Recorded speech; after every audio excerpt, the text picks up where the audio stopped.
আজকের আবহাওয়ার খবরাখবর জানাতে আমাদের সাথে আছেন সহকর্মী আফরিন জান্নাত। জান্নাত, আবহাওয়া নিয়ে কি খবরাখবর আছে আপনার কাছে? আগামী কয়েকদিন কেমন যেতে পারে? ধন্যবাদ সুমন আপনাকে। এই মুহূর্তে জানিয়ে দিব দর্শক আবহাওয়ার খবর। আজকে 13ই জুন 2025।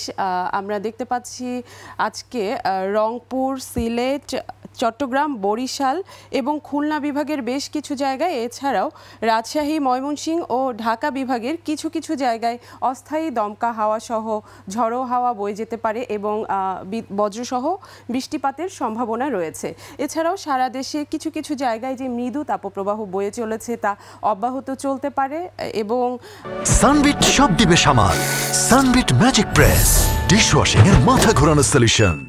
সারা দেশের উপর দিয়ে কিছু কিছু জায়গায় বৃষ্টিপাতের তো সম্ভাবনা রয়েছে। এছাড়াও রংপুরে আমরা তাপমাত্রা এই মুহূর্তে দেখতে পাচ্ছি 32 ডিগ্রি সেলসিয়াস, ময়মনসিংহে 31 ডিগ্রি সেলসিয়াস, ঢাকায় 31 ডিগ্রি সেলসিয়াস। গত 24 ঘন্টায় ঢাকায় সর্বোচ্চ তাপমাত্রা রেকর্ড করা হয়েছে 35 ডিগ্রি সেলসিয়াস এবং সর্বনিম্ন তাপমাত্রা 27 ডিগ্রি সেলসিয়াস। আজ সূর্যোদয় হয়েছে ভোর 5টা বেজে 10 মিনিটে এবং সূর্যাস্ত হবে সন্ধ্যা 6টা বেজে 47 মিনিটে। আবারও ফিরে যাচ্ছি সুমনের কাছে।